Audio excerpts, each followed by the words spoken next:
అందరికీ నమస్కారం. ఈరోజు వీడియోలో మనం కార్తీక మాసంలో చేసే వివిధ దానాలు, వాటి ఫలితాలు మరియు ప్రయోజనాల గురించి తెలుసుకుందాం. కార్తీక మాసం ఎంతో పవిత్రమైనది. ఈ మాసంలో కొన్ని ప్రత్యేక దానాలు చేయడం వల్ల ఎన్నో మంచి ఫలితాలు లభిస్తాయి.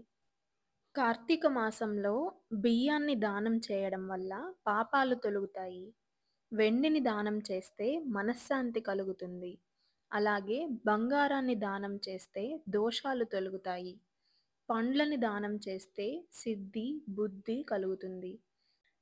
పెరుగుని దానం చేస్తే ఇంట్లో సౌభాగ్యం, శుభము పెరుగుతుంది. అలాగే ఇంకొక విషయం ఏంటంటే, భోగి రోజు కూడా పెరుగులో చక్కెర కలిపి దాన్ని దానం చేయడం వల్ల పిల్లల చదువు బాగొస్తుంది. అలాగే మంచి ర్యాంకులు వస్తాయి.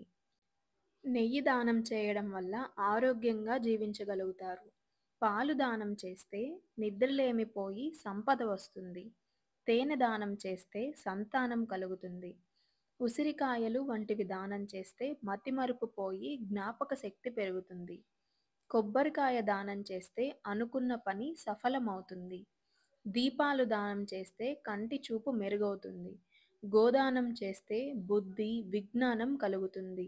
కాబట్టి మీరు కూడా కార్తీక మాసంలో మీకు ఏది వీలైతే ఆ దానాలు చేసి మంచి ఫలితాలు పొందగలరని ఆశిస్తున్నాను. దయచేసి ఈ వీడియోను లైక్ చేయండి, షేర్ చేయండి మరియు ఛానల్‌ని సబ్స్క్రైబ్ చేసుకోండి.